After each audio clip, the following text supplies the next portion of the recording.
주일날 저녁 시간입니다. 매 시간마다 우리에게 귀한 말씀 전해주신 우리 강사 목사님 오늘도 말씀 전해주실 텐데요.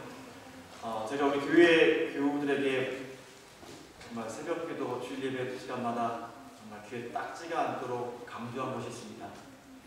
그것이 뭐냐면 내가 준비된 만큼, 내가 기대한 만큼 은혜를 받는다.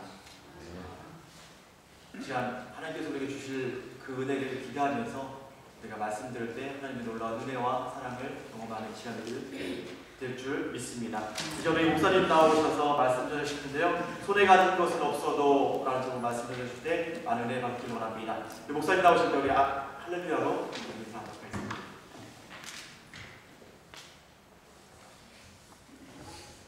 할렐루야. 할렐루야.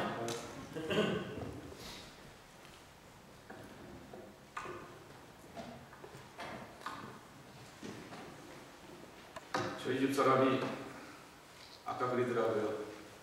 봉에 와서 저희는 사육당하고 있다고 이야기를 하는데 시간마다 맛있는 걸 많이 이렇게 대접해 주셔서 잘 먹고 배가 부릅니다. 그래서 하나님 와서 이렇게 잘 대접받고 가니 밥값은 하게 하옵소서 이렇게 기도하였는데요.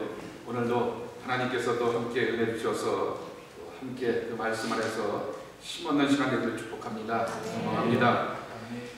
첫째 날 우리가 함께 하나님의 말씀을 나눴습니다. 요한복음 8장의 말씀을 통하여서 우리가 세상 속에서 상처받고 그리고 상처 주었던 그러한 어떤 일 가운데 하나를 돌이라고 말씀을 드렸습니다.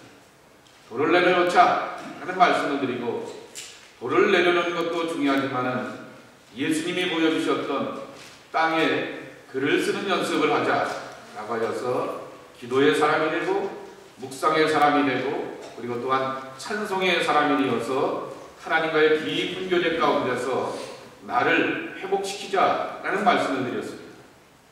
그리고 오늘 아침에는 그 회복시키는 그 은혜를 누리게 되었던 야곱을 함께 소개하게 되었습니다.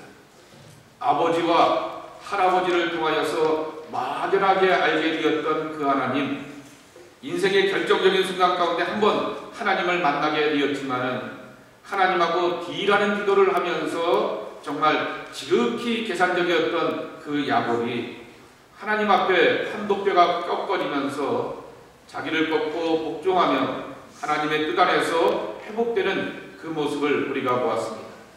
그러며 홀로됨이 두려움도 아니고 저주도 아니라 홀로 몰고 가신 하나님께서 하나님이 우리를 그 하나님의 세계로 초대하는 방법이라고 하는 것을 배우게 되었습니다.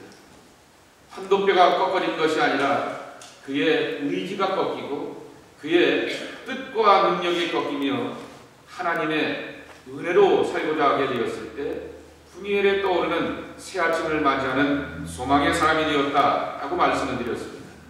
그러면 이제 여러분에게 6가지 말씀을 드리지 않았습니까?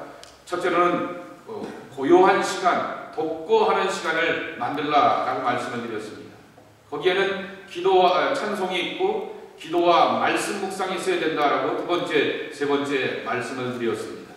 그리고 그 안에서 또 하나 말씀을 드리게 되었던 것은 그 말씀 앞에서 주고받음이 있어야 된다라고 하는 것이죠. 묻고 대답이 있는 시간이 되어야 된다라고 말씀을 드렸고 그 말씀의 기쁨을 나름대로 적용하고 정리하여서 기록한 그러한 내용들이 있어야 된다라고 말씀을 드렸습니다. 근데 이게 6가지 단계이지만 이걸 정리해보게 되면은 일상화되면은 이 제임스 브라이언 스미스 목사가 뭐라고 말하냐면은 20분을 넘게 하지 말라라고 하는 거죠. 매일매일 하루에 1시간씩 나는 큐티를 하는데 찬송 이렇게 하고요. 말씀 뭐 10몇 절, 20절 한 장씩 읽고요. 라고 하는 그 일상이 우리에게 젖어든 것이 굉장히 힘들다라고 하는 거죠. 그렇지만 반대로 20분, 또 15분, 또 이렇게 또 넉넉하게 한 30분 그 안에서 해결하고 훈련하다 보게 되면 우리가 그 안에서 다져지게 되어서 성숙한 신앙으로 나아갈 수 있고 일상 가운데서 하나님의 말씀을 듣고 하나님과 깊은 교제 가운데 나아갈 수 있다라고 이렇게 말씀을 드리게 되었습니다. 오늘은 이 저녁에 뭘 나누려고 하냐면은 이처럼 하나님의 사람들이 하나님과 교제하며 하나님 안에 있으려고 할 때 도우시는 분이 계시다라고 하는 거죠. 하나님의 성령이 우리와 함께 하십니다. 나를 믿음의 사람 되게 하시고 세상을 이기게 하시고 하나님의 뜻을 알게 하시며 깊은 기도 가운데서 삶의 지혜와 거룩한 보화를 발견하게 하시는 성령님이 우리와 함께 하신다라고 하는 그 내용을 이 저녁에 함께 나누려고 하는 것입니다. 여러분, 성경에 보게 되면은 3대 어리석은 자들이 있다라고 이렇게 이야기를 하게 됩니다. 첫째는 장자의 축복권을 죽한 것에 팔아먹게 되었던 에서라고 하는 거죠. 순간의 만족과 순간의 배부름과 순간의 즐거움을 위하여서 보장되었던 하나님의 약속을 팔아먹게 되었던 사람 에서가 바로 어리석은 자의 으뜸 첫 번째라고 하는 것이죠. 두 번째로는 하나님이 천성적으로 그에게 힘을 주셨고 능력을 주셨는데 그 힘과 능력을 바르게 사용하지 못하고 조롱 가운데서 죽음을 맞이하게 되었던 오늘 본문의 주인공이었던 삼손이라고 하는 것입니다. 마지막은 예수님을 팔아먹은 가룟 유다라 말할 것입니다. 세상을 구원할 삶의 소중한 분, 그것을 가치를 잃어버리고 자기 좌절과 자기의 낭만 가운데서 그냥 포기해버리게 되었던 어리석은 판단을 하게 되었던 가룟 유다라고 하는 것입니다. 이남이라고 하는 정신과 의사가 있습니다. 이분이 천주교 신자인데요. 이분이 성서의 인물을 심리학적으로 분석하여서 책을 하나 써놓게 되었습니다. 그 책 제목이 뭐냐고 하면은 요나와 피노키오라고 하는 그러한 책입니다. 성서에 나오는 모든 우리 대표적인 믿음의 사람들을 그렇게 자기가 알고 있는 신학적이고 그 심리학적인 그러한 분석을 가지고서 이해를 하게 되었는데요.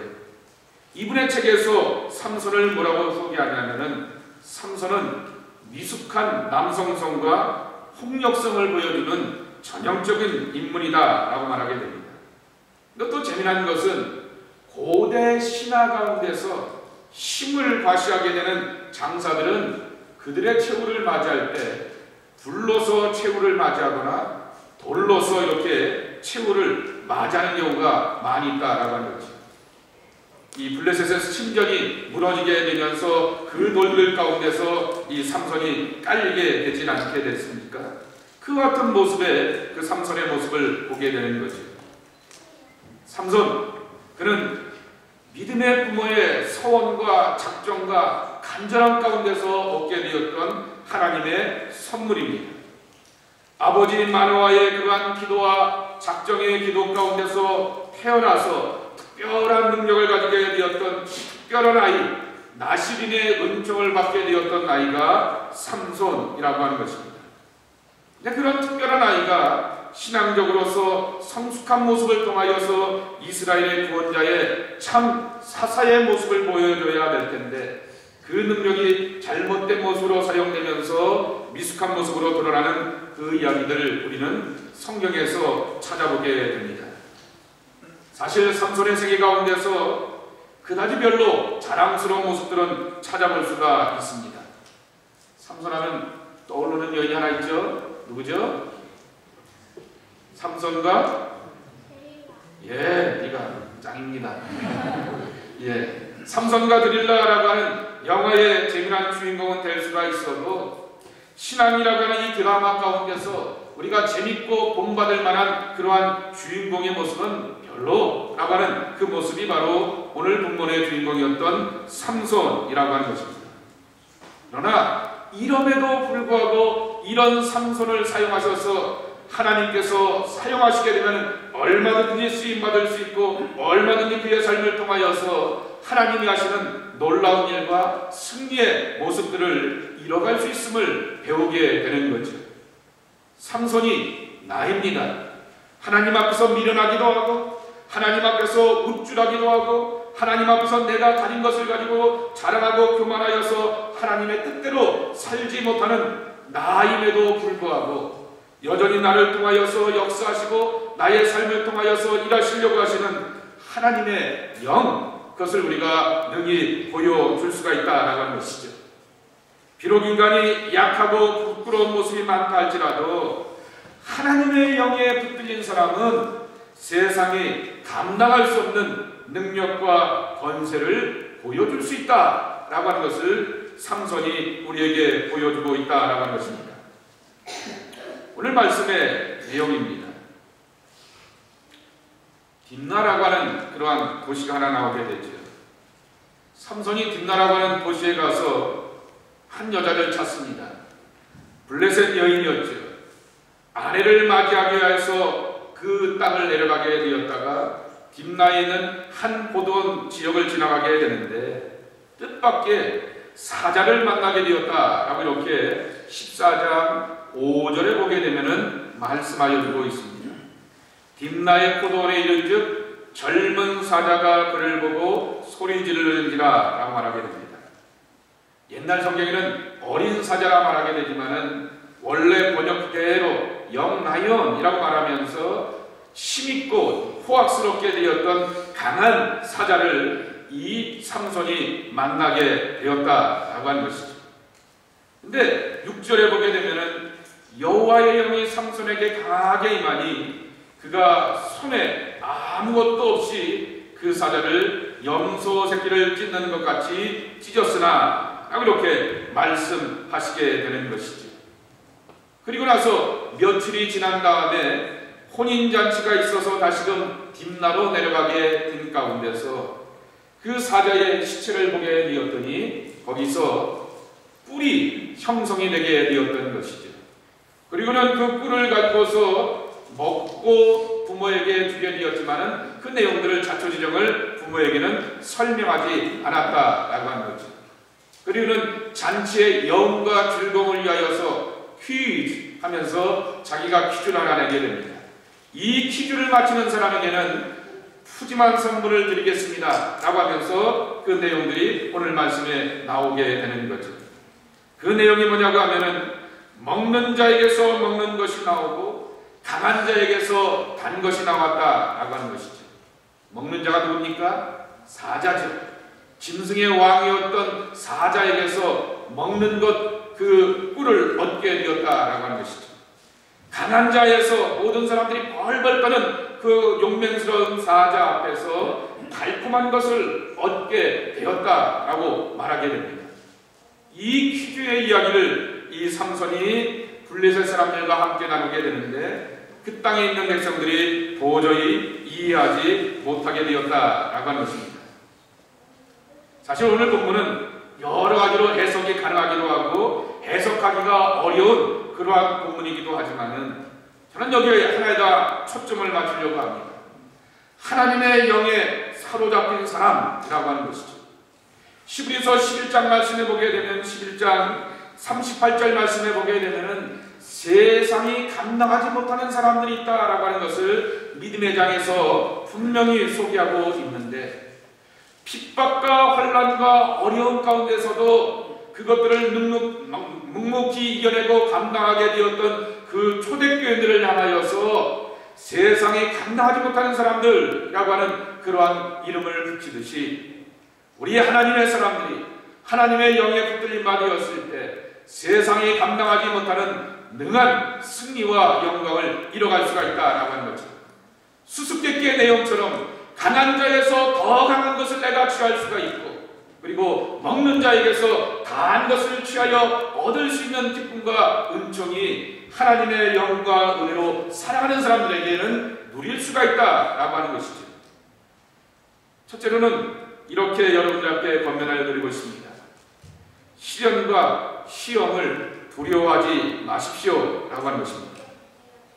다시 표현한 성도의 표현대로 한다고 하면은 우리들의 삶의 자리에는 우리들의 믿음의 자리에는 늘 사자가 기다리고 있다라고 하는 것입니다. 삼손이 사자를 만난 것 같이 우리가 살아가는 삶의 자리, 인생의 자리에서는 복병들을 만나게 됩니다. 난간들을 만나게 됩니다. 하나, 둘, 셋 합치면 몇이죠? 6이죠. 6이 될 것이다 라고 생각하게 되었는데 갑자기 누군가가 더하기로 하지 말고 곱하기로 해서 내놓으세요 라고 하는 것처럼 나의 계산과 나의 판단과 다른 삶의 현실들을 만나는 것들이 우리의 모습이라고 하는 것이죠. 근데 삼손이 이 사자 앞에서 담대하듯이 주님의 사람들에게는 인생의 사자 앞에서 두려워하지 말라라고 하는 그와 같은 말씀인 것입니다. 사실 뒤에도 나와서 이제 해석하는 설명을 드리게 되지만은 삼손이 딥나로 내려가는 길, 사랑하는 사람을 만나서 자기가 좋아하는 여자를 만나서 결혼하고자 하는 기쁨의 길입니다. 결혼하려고 하는 길이 기쁜 길이죠. 아멘이라고 이렇게 해주셨어요. 사랑하는 사람을 만나서 함께 가는 길은 행복한 길이죠. 심차고 복된 발걸음으로 그가 이 딥나를 향하여서 포도를 지나여서 가려고 하게 되는데 예기치 않는 사자가 을렁대면서 그를 향하여서 기다리고 있었다라고 하는 것이죠. 공교롭게도 이 사자를 만나게 되었던 것이 포도원이다라고 성경에는 소개하여지고 있습니다. 포도원의 그 상징이 뭐겠습니까? 결실의 터전이 아니겠습니까? 열매를 맺는 땅 아니겠습니까? 결실과 열매를 맺어야 되는 그 땅 가운데서 열매와 결실의 풍성함의 포도가 있는 것이 아니라 사자가 기다려서 나를 공격하고 나를 해하려고 하는 그러한 현실이 우리 앞에는 종종 있다라고 하는 것입니다. 열정을 가지고서 꿈을 가지고서 희망과 사랑을 가지고서 우리의 길을 향하여서 떠나가게 되지만은 예기치 않는 이 시련과 연단에 우는 사자들이 우리 앞에 기다리고 있다라고 하는 것입니다. 이 전통적인 해석은 삼손이 이 사자를 만나게 되었던 이유를 세 가지 때문이다라고 이렇게 설명들을 하게 됩니다. 아니, 하나님 앞에서 택함받고 구별되었던 나실인이 이방 여인하고 결혼하면 안 되는데 블레셋 여인과 결혼하였기에 사자를 만났다라고 말하게 됩니다. 사실 말씀해 보게 되면은 아버지가 그 부모가 만류하게 되죠. 어찌 할례받지 않는 여자를 데려오느냐라고 하면서 3절에 보게 되면은 그렇게 책망하게 되는 것을 보게 됩니다. 그렇지만 4절에 보게 되면은 그의 부모는 이 일이 여호와께로부터 나오는 것임을 알지 못하였다라고 말하게 됩니다. 하나님께서 이런 어떠한 뜻과 계획 가운데서 딥나로 내려가게 하셨다라고 하는 것이죠. 나실인이었던 삼손은 포도주나 독주를 마실 수가 없는데 포도원의 열매로 포도주를 마시고자 하였기 때문에 사자를 만났다라고 하는 그런 해석을 하기도 합니다. 더 나아가 나실인은 이 시체와 같이 부정한 것들을 만질 수가 없는데 사자의 시체에서 꿀을 취하였기 때문에 그의 삶은 몰락할 수밖에 없었다라고 말하게 됩니다. 그러나 내일 낮의 설교인데요, 경건한 사람에게도 인생의 사자들은 기다리고 있다라고 하는 것이죠. 내일 말씀의 낮의 말씀이 뭐냐고 하면은 예수님과 함께 제자들이 배를 타고 가게 되는데 건너편으로 가자라고 예수님께서 이 가이드를 지시하시고 목표점을 지시합니다. 저울로 가자라고 말합니다. 예수님의 말씀에 순종하고 예수님과 함께 갔음에도 불구하고 제자들은 풍랑을 만나게 되었다라고 하는 거죠. 하나님의 사람들에게서도 사자가 없는 것이 아닙니다. 신실하고 경건하고 하나님의 말씀에 순종하는 사람들 앞에서도 우는 사자들은 기다리고 있다라고 하는 것이죠. 다만 이 우는 사자 앞에서 굴복당하고 쩔쩔매며 항복하여서 낭망하는 것이 아니라 그 사자를 향하여서 대항하며 이기며 헤쳐나갈 수 있는 힘을 주시는 그 하나님을 만나는 것이 우리 믿음의 사람들의 축복이라고 하는 것입니다. 사도 바울의 마지막 편지가 디모데 후서입니다. 그리고 그 마지막 장이 디모데후서 4장입니다.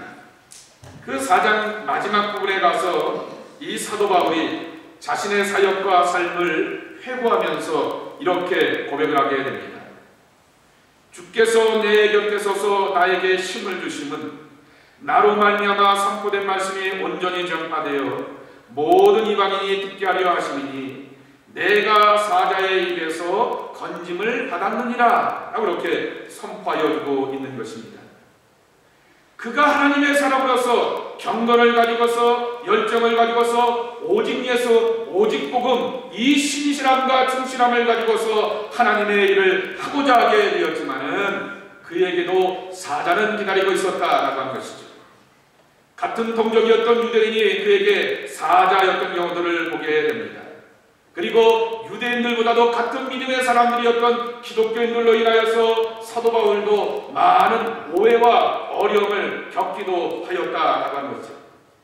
로마 사람들보다는 유대인 때문에, 유대인들보다는 같은 믿음의 공동체에 있게 되었던 기독교인 때문에 그도 어렵고 힘든 일들을 겪게 되었지만은 이 모든 사역의 장애물들을 바로 내가 사자의 입에서 건짐을 받으셨느니라 라고 하는 그 고백 가운데 주께서 내 곁에 서서 라고 이렇게 선포하고 있는 것입니다.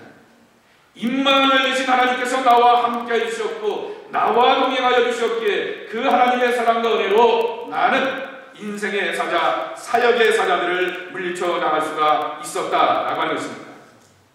시련과 연단 앞에서 굴복하는 것은 신앙인의 모습이 아닙니다.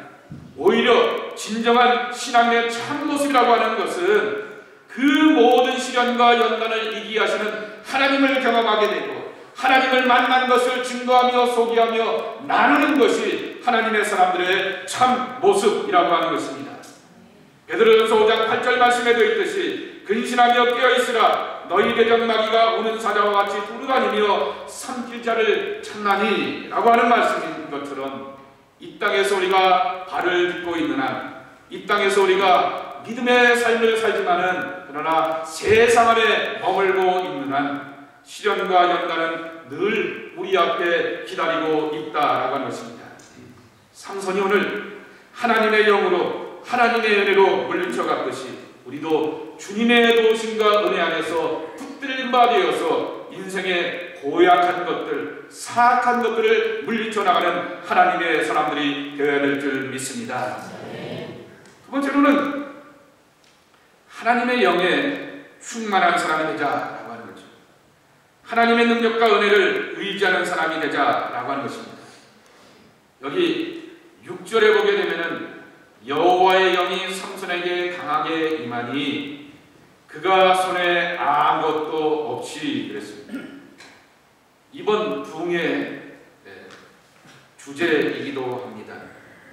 손에는 가진 것이 없었지만 위로부터 내려오게 되었던 하나님의 영이 그 속에 함께하고 그를 지배하고 그를 사로잡게 되었을 때 빈손의 사람이 이 젊은 사자, 용맹스러운 사자를 향하여서 염소를 찢는 것처럼 찢어 죽이는 강함과 승리가 그에게 임하게 되었다라고 하는 것입니다. 하나님의 영이 충만할 때 삼손이 사자를 물리쳐 가듯이 하나님의 능력을 의지하는 자들이 인생의 사자들을 물리쳐 갈 수 있다라고 하는 말씀인 것입니다. 우는 사자와 같은 그 대적을 만나게 되었을 때 보통의 사람들의 심정은 뭐냐고 하면은 상대방을 보고 나 자신을 쳐다보게 됩니다. 아이고 저 사자는 저렇게 강하고 용맹스러워서 나를 향하여서 으르렁거리는데 내 손엔 뭐예요? 빈손이죠. 내 손엔 뭐예요? 아무것도 가진 것도 없어요. 총은커녕 칼은커녕 창은커녕 아무런 막대기조차도 없어서 빈손의 심정과 감정을 가지고서 자기 자신에 대하여서 낭망하는 그러한 경우들이 많이 있다라고 하는 것입니다. 사자는 저 앞에 기다리고 있는데 내가 가진 것은 얼마인가? 내가 가진 것은 무엇인가? 무엇을 가지고서 내가 이 인생의 사자들을 물리쳐 나갈 수 있을 것인가? 라고 하는 그런 고민들을 우리가 하게 됩니다. 거기에다 대적이 크고 사나우면 사나울수록 내가 가진 것은 작고 초라해 보여서 빈손의 감정들이 우리 안에 들게 된다라고 하는 것이죠. 그래서 오늘 6절의 표현과 같이 손에 아무것도 없이 라고 하는 것이 우리의 현실적인 절망스러운 고백들이라고 하는 것입니다. 손에 잡은 것은 아무것도 없는 빈손의 절망감들이 우리 안에는 늘 경험하게 된다라고 하는 것이죠. 특별히 우리가 이민자가 되어서 이민사회 속에 살게 되었을 때 이 빈손의 절망감들은 우리의 마음을 얼마나 사로잡는지 모르겠습니다. 옛날 30년 전, 40년 전에 오신 분들은 그때는 달러를 얼마 갖고 올 수 있다고 그러셨죠? 300불이라고 제가 들었던 것 같아요. 들으면서 말씀하시죠. 300불 갖고 왔다가 공항으로 이렇게 바로 오는 게 아니라 꼭 레파토리가 거의 비슷하세요. 나리타 공항에 잠깐 들렀는데 거기에 가서 면세점에 갔더니 뭐가 좋아 보여서 뭐 사고 좀 우동 한 그 사물어 먹고 이렇게 공항에 내리게 되었더니 150불 남았더라, 100불 남았더라 라고 하면서 그분들의 레파토리가 시작하게 됩니다. 그러면서 그 100불 가지고 목사님 제가 이렇게 오늘날 이만큼 이뤄왔습니다 라고 하시는 그런 분들을 굉장히 많이 보게 됩니다. 요새 또 이민 오시는 분들은 그 옛날에 오셨던 분보다는 상대적으로 낫죠. 인터넷을 가지고서 정보를 다 알고 오기도 하고, 또 한국의 부동산이 괜찮으니까 집을 정리해 오기도 하고, 또 팔기도 하고, 네트를 준 다음에 거기서 또 얼마를 가지고 와서 여기서 이렇게 잡아가기도 합니다. 그렇지만은 그런 사람들이라고 하여서 그 안에서 오는 절망감이 없느냐라고 하는 거죠. 절절하죠. 함께 식사를 나누면서도 저도 저의 그런 15년의 이민자의 경험들을 함께 나눴던 것을 보게 됩니다. 처음 제가 이제 미국에 오게 되었을 때는 돈은 있었습니다. 부목사 생활하면서, 훈계소 부목사 생활하면서 돈은 있었는데요. 여러 가지로 모든 것이 다 거절되는 그러한 상황이었죠. 공부하러 분명히 비자를 받고 들어오게 되었는데도 불구하고 2002년 1월 달에 들어왔는데 2001년 9월 11일에 9/11 터지지 않았습니까? 그러니까 거기다 뉴욕으로 들어오게 되었더니 모든 게 다 노입니다. 은행에 가도요, 저 드라이버 라이센스를 갱신해 보려고 하는데도 불구하고요, 여러 가지 뭔가를 해보려고 할 때마다 제가 들었던 말은 그거 돼! 라고 하는 말보다는 no! 라고 하는 말을 듣는 것이 저의 모습이었습니다. 근데 시원하게 해결할 수 있는 능력도 없고 사람도 없고 말의 주변도 없는 것이 바로 저의 모습이었고, 그 안에서 엄청난 좌절을 겪기도 하였습니다. 빈손의 경험이었죠. 그럼 뭐 저나 집사람이랑 함께 또 미국에서 공부한답시고 갖고 있었던 것들을 다 쓰고 이제 한국에서 다시 캐나다로 이렇게 6년 전, 7년 전에 들어오게 되었습니다. 그땐 정말 빈손이었던 것이죠. 그것에 들어와서 이제 아이들을 키워가게 되었을 때 오게 되었던 여러 가지 힘들고 어려웠던 그러한 사연들이 제게도 있는 것을 보게 됩니다. 그렇습니다. 모든 사람들은 저마다의 삶의 자리 가운데서 빈손의 심정과 감정과 절망감들을 경험하게 된다라고 하는 것이죠. 이 빈손의 낙담 가운데서 우리가 좌절하기도 하지만은, 그러나 중요한 것은 하나님의 성령이 우리에게 역사하시고 하나님의 은혜가 내게 감동이 되고 하나님의 힘과 은혜가 내 속에서 역사하여서 나를 사로잡는 것은 이 빈손의 절망감 가운데서 위로부터 내려오는 하나님의 성령의 붙들림 바 되었을 때라고 하는 것이죠. 그래서 종교개혁자 마틴 루터가 쓰는 표현이 있습니다. 저도 이 표현을 참으로 좋아하는데요. 여러분 한번 따라해 보실까요? 하나님이 기뻐하시는 절망. 하나님이 기뻐하시는 절망. 가스, 프레저, 디스페어라고 하는 거죠. 하나님이 즐겨하시는 절망이라고 하는 것이죠. 절망이 어떻게 기쁠 수가 있겠습니까? 빈손되는 것이 어떻게 기쁠 수가 있겠습니까? 그러나 빈손이 없기 때문에 나 갖고는 안 된다라고 하는 거죠. 빈손이기 때문에 내 힘으로는 감당할 수 없겠구나라고 하는 것이죠. 빈손이기 때문에 내 능력으로 저 앞에 있는 사자들을 어떻게 풀어가지라고 하는 그 어떤 절망 속에서 낙심하게 되지만은, 위로부터 내려오는 하나님의 성령이 삼손을 살아봐 줄 때 그가 사자를 향해서 찢어서 물리치며 승리하듯이 하나님의 백성들은 성령에 붙들리고 은혜로 붙들리게 되었을 때 승리하며 나아갈 수가 있다라고 하는 것이죠. 나의 신이 아닌 오직 그분의 신으로 라고 하는 거죠. 하나님의 신으로 충만한 하나님의 사람들이 이 땅의 절망들을 풀어갈 수 있는 힘이 된다라고 하는 것을 경험하게 되는 것입니다. 폴 트루니어라고 하는 여러분이 잘 아시는 기독교 심리학자가 있죠. 원래는 기독교 심리학자이지만은 내과 의사 아니었습니까? 그분의 책 약자와 강자라고 하는 책에 보게 되면은 인간은 다 약자이다 라는 말을 하게 됩니다. 근데 사람들이 세상에 심은 자신의 나약함이 드러날지 모른다라고 하는 두려움이 있어서 자신을 감추려고 강한 채 하게 되지만은 그러나 그때마다 무너지는 경험들이 많다라고 하는 것이죠. 이분도 믿음의 사람답게 이렇게 설명합니다. 영적인 힘은 자신의 나약함을 고백할 수 있는 그러한 고백의 자리 가운데서 힘을 준다라고 이렇게 말하게 됩니다. 나약함과 한계를 경험하는 그 고백 가운데서 영적인 힘을 하나님으로부터 얻게 된다라고 하는 것이죠. 그러면서 이 의사의 이야기를, 경험의 이야기를 이야기해야 됩니다.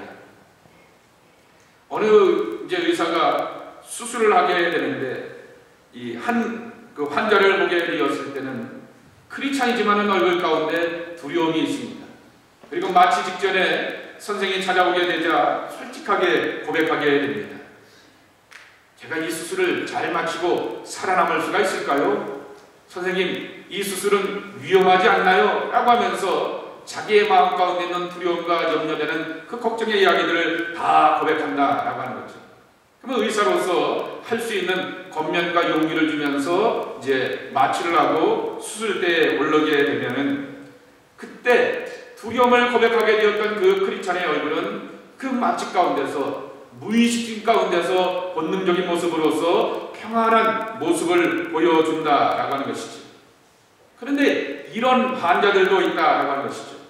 얼른 좀 수술해 주세요. 나도 빨리 낫고 싶어요. 라고 하면서 당당하게 이 병실 안에서 책임자와 주인이 자기인 것처럼 행동하는 사람이 있다라고 하는 것이죠. 그런데 마취를 하게 되었음에도 불구하고 이 비몽사몽 가운데서도 안절부절하는 알코올 중독자와 같이 안절부절하지 못하는 그러한 사람도 만나본 적이 있다라고 말하게 되는 것입니다. 마취하게 되었을 때 내가 나가 아닌 거죠. 그 속에서 나의 모습이 드러나게 되는 것이죠. 그 나의 모습이 드러나게 되었을 때 참된 나를 쥐어잡고 나를 드러낼 수가 있는 것은 위로부터 내려오시는 그분의 성령께서 나와 함께하여 주시게 되었을 때 위기의 순간 가운데서도 우리는 평강과 기쁨을 누릴 수 있다라고 하는 것입니다. 오늘 본문으로 다시 돌아가서 손에 잡은 것은 없지만은 삼손이 여호와의 신에 크게 감동되어서 하나님의 신의 충만함으로 대적을 물리쳐가게 되었다라고 하는 것입니다. 신앙의 신, 성령의 역사하심만이 우리는 우리 앞에 있는 대적들을 물리치고 승리하는 길이다라고 하는 것을 믿으시길 바랍니다. 여호와의 신이 함께하게 되었을 때 일어나게 되었던 이야기들이 성경에는 여러 곳에 기록되어져 있습니다. 예를 들면 사사기 3장 10절 말씀해 보게 되면은 사사 옴니엘에 대해서 소개하게 됩니다. 여호와의 영이 그에게 임하셨으므로 그가 이스라엘의 사사가 되어 나가서 싸울 때 여호와께서 메소포타미아 왕 부산 미사다임을 그의 손에 넘겨주심에 옴니엘의 손이 부산 미사다임을 이기니라 이렇게 말씀하여 주고 있는 것입니다.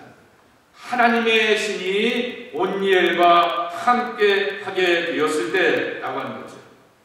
에스겔서 11장 24절 말씀해 보게 되면은 주의 영이 나를 들어 하나님의 영의 환상 중에 데리고 갈대아에 있는 사로잡힌 자 중에 이르더니 내가 본 환상이 나를 떠나 올라간지라 라고 말씀하여 주십니다. 하나님의 영에 충만하게 되자 에스겔이 꿈과 비전을 가지고서 백성들에게 희망의 메시지를 전하고 증거할 수가 있었다라고 하는 것입니다. 여러분 사도행전 27장을 가만히 살펴보시기 바랍니다. 사도 바울이 로마로 가다가 그 배 안에서 풍랑을 만나게 됩니다. 그 풍랑 가운데서 이 모든 사람들이 두려워하며 혼비백산하게 됩니다.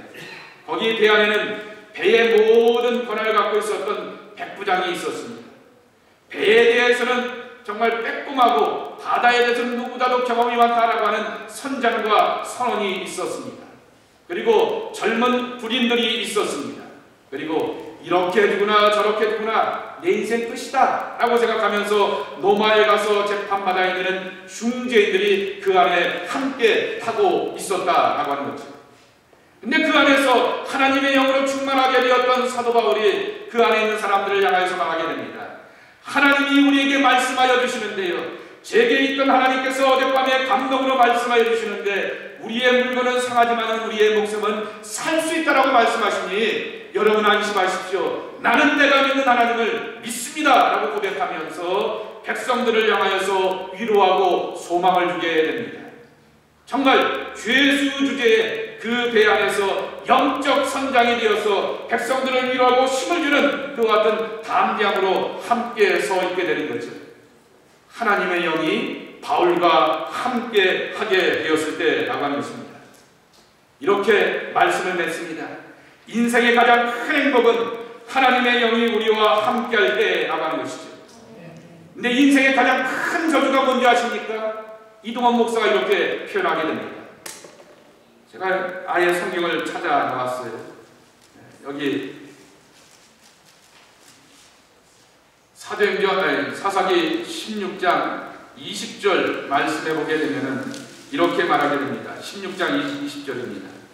우리 다 함께 읽어보실까요? 9장 더 넘겨서 20절입니다. 함께 읽겠습니다. 시작.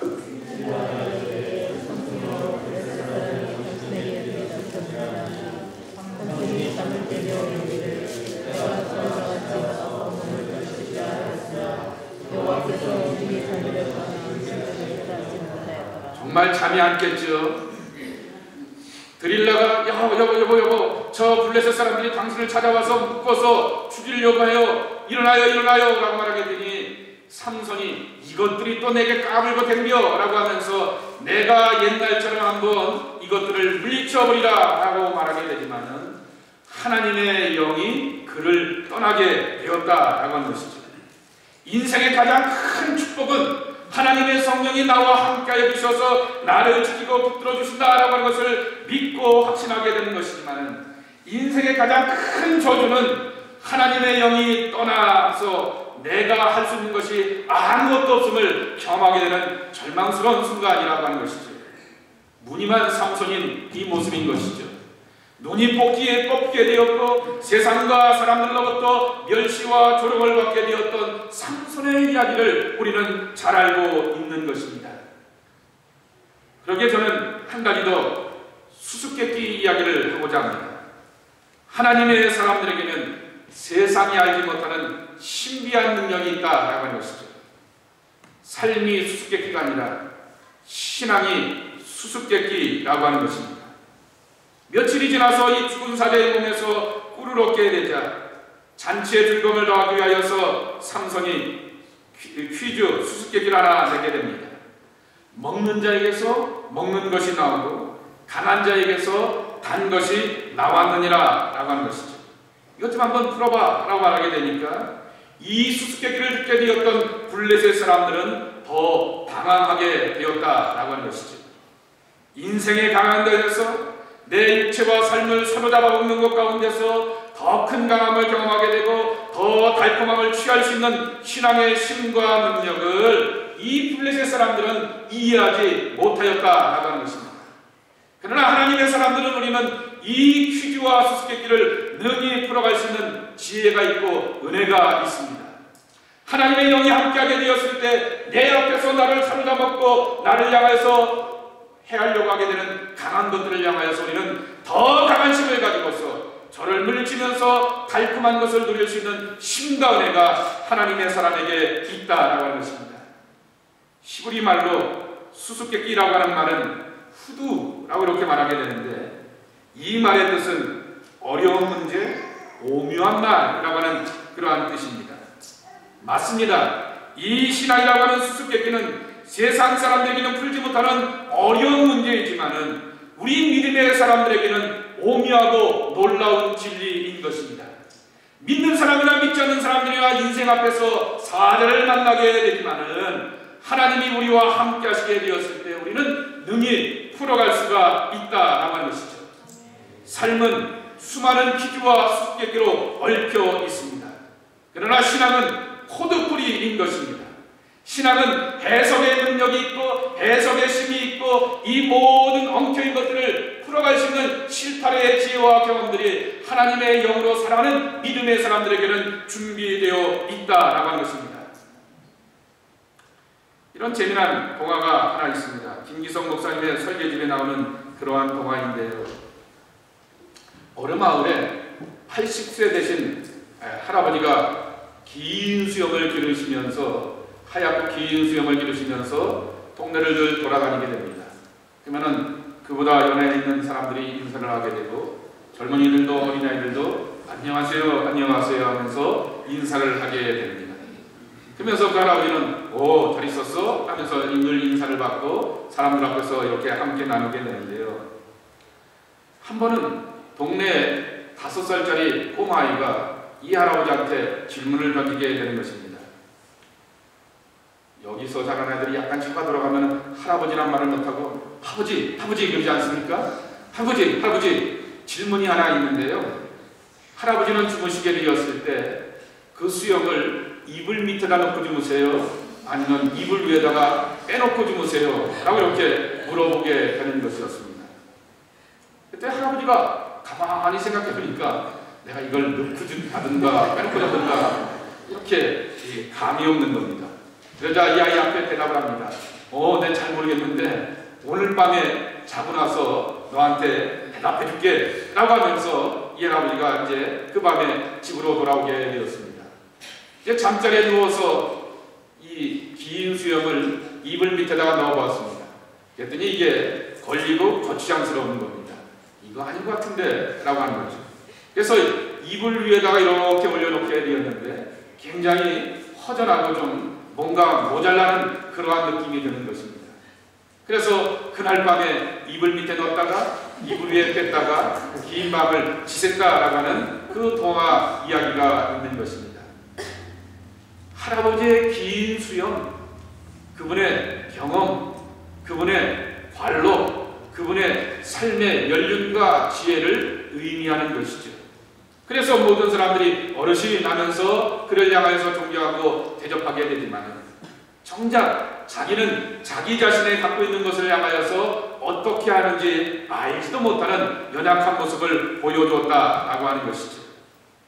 맞습니다. 세상의 사람들은 저마다의 자신의 경험과 지식과 능력을 말하게 되지만은 그 능력의 벽과 한계를 만나게 되고 스스로에 대해서도 알지 못하는 그러한 경험들이 있다라고 하는 것이죠. 근데 이것을 풀어갈 수 있는 힘이 우리 하나님의 사람들에게는 있다라고 하는 것이죠. 그래서 신앙을 포도풀이라라고 말씀을 드렸던 것이죠. 오늘 삼손이 그것을 향하여서 퀴즈 문제를 내게 되었지만은 일주일이 되도록 이 세상 사람들, 블레셋 사람들은 풀지 못하였다라고 하는 거죠. 성경에서 일주일이 무슨 7이라고 하는 숫자가 무슨 숫자죠? 완전수 아니겠습니까? 세상의 사람들은 답을 찾을래야 이 답을 찾을 수가 없는 것이죠. 어떻게 강한 것 앞에서 나를 사로잡는 것 가운데서 달콤한 것을 먹고 더 강한 힘과 능력을 발휘할 수 있느냐라고 하는 것에 대해서 도저히 풀래야 풀 수가 없다라고 하는 것입니다. 이 게일이라고 하는 선교사가 이 캐나다 출신 아니겠습니까? 이 지역, 특별히 이 지역 출신의 선교사 아니겠습니까? 그분의 책 선구자라고 하는 책에 보게 되면은 초기 그 선교를 실화 소설로 만들게 되었던 그분의 책이 선구자입니다. 거기에 보면 이런 내용이 나오게 됩니다. 시카고에서 친구가 편지를 쓰게 됩니다. 뭐라고 썼냐고 하면은 야 이 친구야, 그 야만적인 땅 조선에서 고생 그만하고 돌아오라고. 이제 여기는 부동산도 오르고 시속 40마일의 차도 타고 시카고 근교의 여행길이 얼마나 좋은데 내가 돌아오면은 살 집도 주겠고 또 아름다운 여인과 만나서 결혼도 주선할 수 있고 네가 그렇게 선교사로 살고 싶으니 그렇게 선교사로 살 수 있는 그 어떤 사역지도 사람들 앞에 소개할게 라고 하면서 그 친구의 편지가 도착을 하게 됩니다. 있을 때 계열 선교사가 이렇게 대답을 하게 됩니다. 내가 순회 선교사가 되어서 한 교회를 찾아가게 되어서 70명씩 세례를 주기도 하였고 그리고 죄인임을 깨닫고 회개의 눈물을 흘리면서 막 우는 사람도 보게 되었고 하트를 치고 술에서 취하였던 사람이 예수를 믿고 변화되어서 삶이 되는 삶의 생명을 누리는 것을 보게 되는데, 이 부유함이 내게는 더 큰 기쁨이요 능력이요 재산인데 나는 이것을 자랑할 테니 그것들을 가지고서 나를 유혹하지 마 라고 하는 그러한 이야기를 하게 되었다라고 하는 것이죠. 사도 바울도 같은 이야기를 하게 됩니다. 빌립보서 4장 10절 말씀해 보게 되면은 이 세상 살아가는 동안에 일체의 비결이 그리스도 안에 있다라고 고백하게 됩니다. 나는 미천에 처할 줄도 알고 풍부에 처할 줄도 알고 모든 일 곧 배부름과 배고픔과 풍부와 궁핍에도 처할 줄 아는 일체의 비결을 배우노라 라고 말하게 됩니다. 그것은 바로 그분의 능력 아래서라고 하는 것이죠. 그분의 능력 아래서 우리가 살아갈 때라고 하는 것이죠. 그분의 능력이 하나님의 성령으로 우리와 함께하여 주신다라고 하는 것입니다. 그 성령의 약속은 요한복음 14장에 보게 되면 예수님께서 약속하여 주셨습니다. 나는 떠나니까 빠이 할 거라고 이렇게 말하게 됩니다. 그랬더니 제자들이 두려워하고 염려하고 걱정하게 되니까 걱정하지 마. 또 다른 보혜사가 너에게 오게 되는데 그것이 오히려 너희에게는 더 많은 큰 유익이 될 것이다 라고 말씀하여 주십니다. 또 다른 보혜사라고 말하게 되죠. 하나님과 우리를 연결해 주시는 보혜사 성령님께서, 메디테이터 성령님께서 우리와 함께하여 주셔서 내가 하나님을 찾고 하나님을 구하게 되었을 때 얼마든지 하나님을 이어서 갈 수 있는 분이 우리의 성령님으로서 우리와 함께 하신다라고 하는 거죠. 예수님은 육체의 한계가 있었습니다. 만일 예수님이 이 시간에 여기 드림교회에 계셨다라고 하게 되면 이 시간에 예수님은 강림교회는 계실 수가 없습니다. 육체의 몸으로 오셨기 때문인 것이죠. 그러나 성령님은 뭡니까? 이 시간에 여기도 계시지만은 강림께서 예배를 드리고 있다고 하면은 그 예배 자리에도 성령님은 함께 하신다라고 하는 거죠. 이것이 바로 성령의 유입이라고 하는 것이죠. 또 16장 6절 말씀해 보게 되면은 그가 와서 죄에 대하여서 의에 대하여서 심판에 대하여서 세상을 책망하시리라 라고 하는 그러한 약속의 말씀을 주셨습니다. 내가 삶을 선택하게 되었을 때 옳은 것과 옳지 못한 것에 대한 판단과 분별이 되시는 지혜와 분별의 은총이 하나님의 성령 가운데서 함께하여 주신다라고 하는 것이죠. 또 16장 13절 말씀해 보게 되면은 성령이 오시어서 장래의 일을 너희에게 말하시리라 라고 말씀하여 주셨습니다. 우리는 우리의 미래와 우리의 앞길에 대한 꿈과 소망을 갖고 살아가기를 원합니다. 그런데 하나님의 성령께서 확신을 허락하여 주셔서 내일을 기약하면서 소망 가운데 살 수 있는 미래의 사람이 되고 약속의 사람이 되게 하시는 것이 하나님의 성령이다 라고 말씀하고 있습니다. 이것이 예수님께서 하신 약속이라고 한다면 사도 바울이 경험하게 되었던 성령의 체험이라고 하는 거죠. 로마서 7장에 보게 되면 그는 신앙적인 갈등과 고민 가운데 있습니다.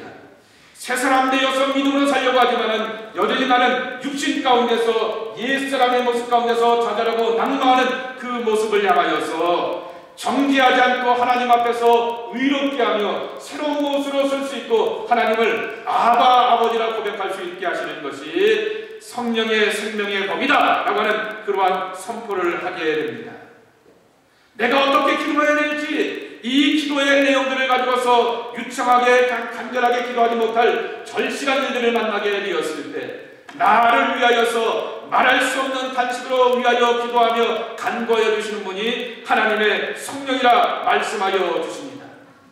내 갈 길을 알지 못하게 되지만은 그 갈 길을 깨닫게 하여 주시고 인도해 주시는 분이 하나님의 성령이다 라고 말씀하여 주십니다. 사도행전 8장에 보게 되면은 제자 빌립이 그가 하나님의 성령에 불림받아서 갑자기 그가 사마리아 지역으로 내려가게 되어서 에디오피아 내시를 만나게 되어서 그를 향하여서 하나님의 말씀을 깨닫게 하고 가르치면서 세례받게 하면서 변화의 역사를 체험하게 되는 은혜를 누리게 되었던 것을 보게 됩니다. 해석의 심, 만남의 축복, 이 모든 것이 하나님의 성령의 인도하심 가운데서 이루어지게 되었다라고 하는 것이죠.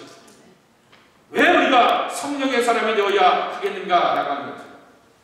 저도 방언 기도를 하지만은 방언기도하는 것이 성령의 열매가 전부가 아닌 것이죠. 남들이 보지 못하는 것들을 보는 것이 성령의 전부가 아닌 것이죠. 하나님의 성령은 인격으로서 언제나 나와 함께 깊은 교제 가운데서 내가 세상을 살아갈 수 있는 힘과 용기를 주신 분이라고 하는 것이죠. 나로 하여금 하나님의 말씀과 하나님의 뜻대로 살 수 있도록 격려하고 세워주시는 분이 거룩한 성령 보혜사라고 하는 것이죠. 그분이 우리와 함께하여 주셔서 저와 여러분이 하나님의 아들로서 하나님의 딸로서 믿음으로 굳건하게 살 수 있도록 인도하여 주신다라고 하는 것입니다. 오늘 말씀으로 결론을 맺겠습니다.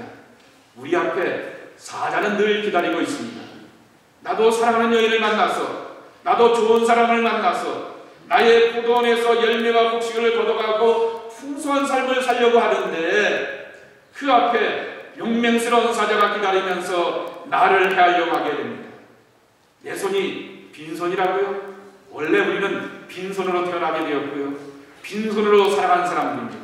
그러나 우리는 빈손으로서 그 앞에서 절망하며 굴복하는 것이 아니라 하나님의 신에 크게 감동하게 되었던 삼손의 성령께서 오늘도 나와 함께하여 주셔서 거룩한 영으로서 세상을 살 수 있는 힘과 용기로 함께하여 주신다라고 하는 것이죠.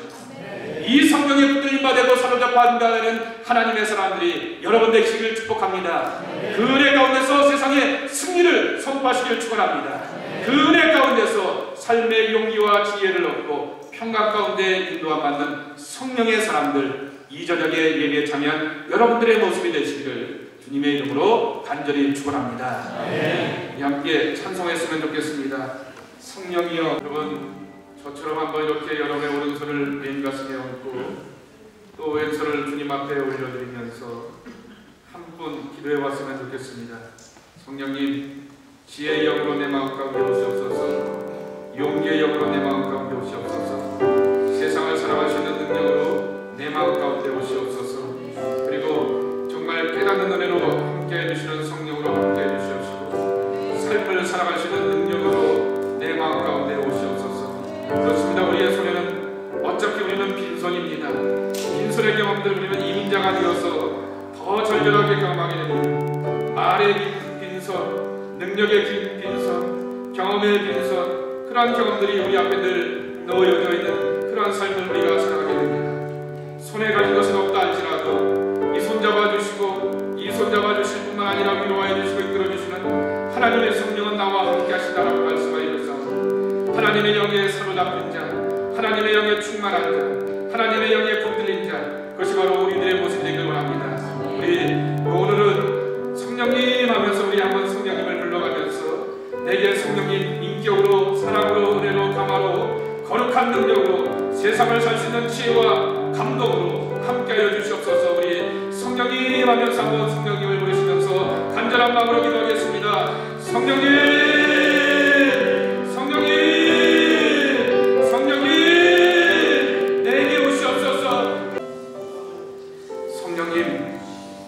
저희 속에 오시옵시고 저희 속에 함께하여 주시옵소서. 지혜의 영이 되어 주시옵소서. 감화의 영이 되어 주시옵소서. 위로의 영이 되어 주시옵소서.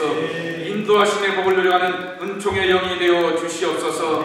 때로는 답답한 일 가운데서 어떻게 기도를 풀어가지라고 하면서 기도도 막힐 때가 있지만은 우리를 위하여서 말할 수 없는 탄식으로 빌바를 빌게 하여 주시는 성령의 도우심 가운데서 깊은 기도로 나가는 기도의 축복을 누려가는 성령의 사람들 되게 하여 주시옵소서. 아버지 하나님, 우리가 세상에 살면서 특별히 이민자로 살아가게 되었을 때 빈손의 경험들, 빈손의 낭망들, 빈그물의 아픔들이 우리 앞에 있습니다. 그러나 하나님의 영으로 붙들림바 되었던 삼손의 복이 우리 안에 있기를 소망합니다. 하나님의 거룩한 신에 크게 감동되듯이 우리가 주의 성령에 붙들림바 되고 사로잡힌 바 되어서 인격적이고 사랑이 되시고 가망가 되시는 그분의 성령 안에서 우리가 새로운 소망으로 나가는 약속의 사람들 다 되게 하여 주시옵소서. 이 저녁에 기도하는 주의 사람들을 성령의 사람들로 사로잡아 주시옵소서.